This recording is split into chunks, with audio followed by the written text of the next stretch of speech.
Hello everyone, welcome to Riddhi's kitchen. Hello everyone, कसे आहात तुम्ही? मजेत ना? मजेतच राहा. तुम्हालाही पावसाळ्याचा पकोडे खाऊन कंटाळा येतो का? मग काहीतरी वेगळं ट्राय करायचं असेल तर चला मग आज आपण क्रिस्पी आणि क्रंची असे छान चटपटीत स्नॅक्स बनवूया.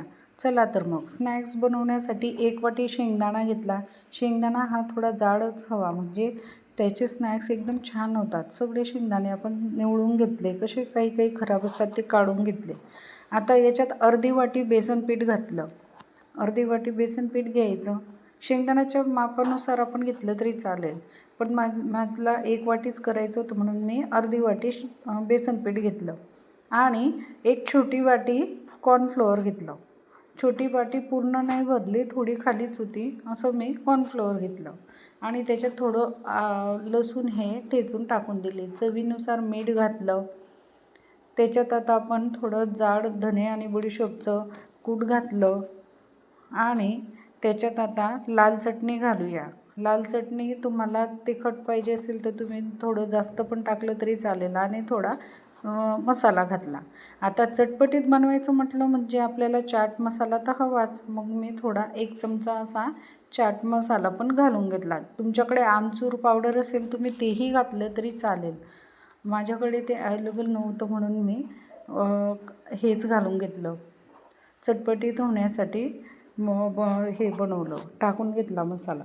आता हे सर्व आपण एकत्र करून घेऊया. एकत्र छान असं मिक्स झालं की थोडं थोडं पाणी घालून पूर्ण आपण पकोड्यांचं कसं करतो तसंच आपल्याला पीठ हे करून घ्यायचं आहे. हे बघा, अशा पद्धतीने आपण थोडं थोडं पाणी घालायचं. जास्त पातळही नाही, जास्त घट्टही नाही, असं आपल्याला हे बॅटर तयार करायचं आहे.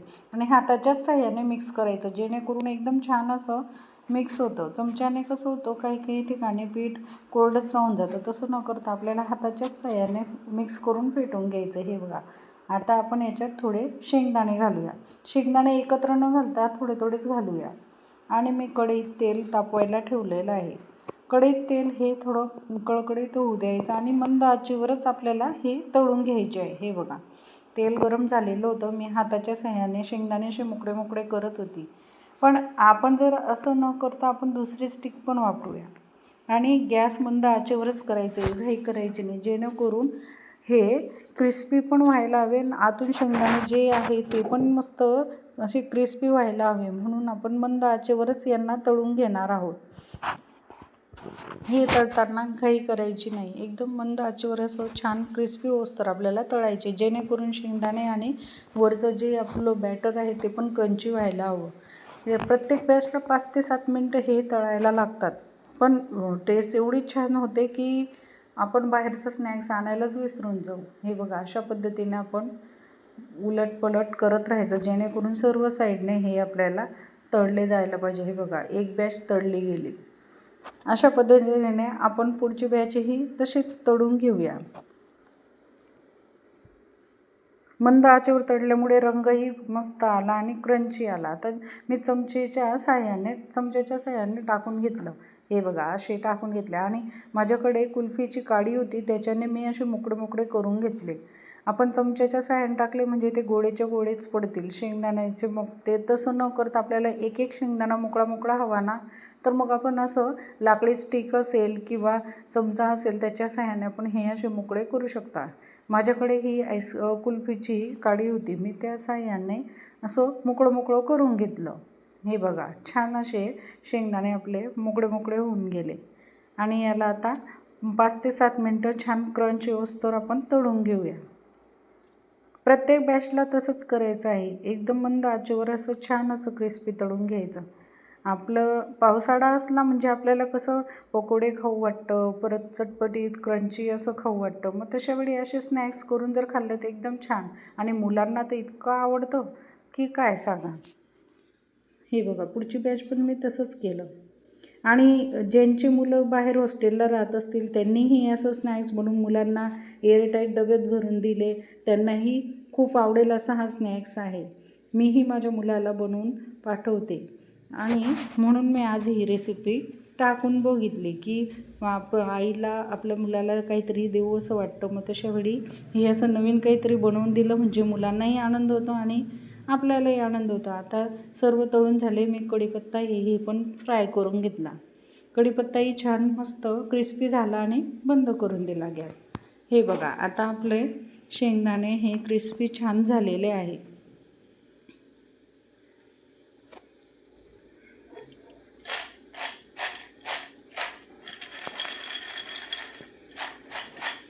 तुम्हाला दिसत आहे किती छान क्रंची झालेले आहे आणि हातानेही एकदम क्रंच येतो आहे. म्हणजे एकदम छान असे आपले हे तयार झाले. आता याच्यावर चटपटीत असा मसाला करूया. अगोदर थोडंसं शेंगदाणा मग घेतलं, त्याच्यात आता चटणी घेतली.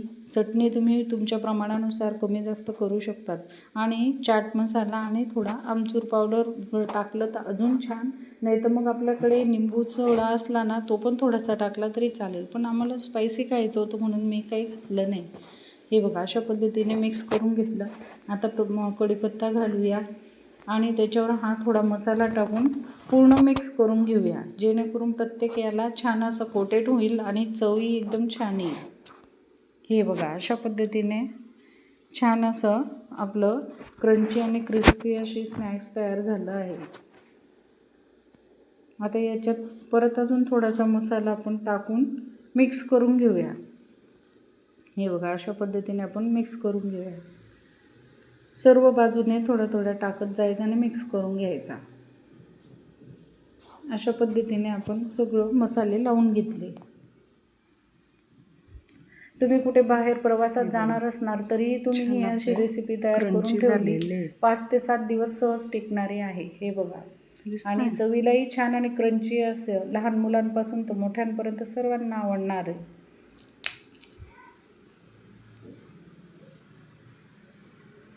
हे बघा, चला तर मग तुम्हाला आजची रेसिपी कशी वाटली? रेसिपी आवडल्यास लाईक करा, सबस्क्राईब करा आणि शेअर करा. आणि हां, लाईक करायला विसरू नका. तुमचं एक लाईक आमच्यासाठी खूप महत्त्वाचं असतं. आणि अशाच नवनवीन रेसिपी पाहण्यासाठी झटपट रिद्धीज किचनला सबस्क्राईब करा. धन्यवाद. अशाच नवनवीन रेसिपी पाहण्यासाठी चॅनलला व्हिजिट करा. चला तर मग पावसाळ्यात चटपटीत आणि क्रिस्पी असं स्नॅक खाण्याची मजा करूया. आणि तुम्हालाही आवडल्यास तुम्ही बनवून पहा. धन्यवाद.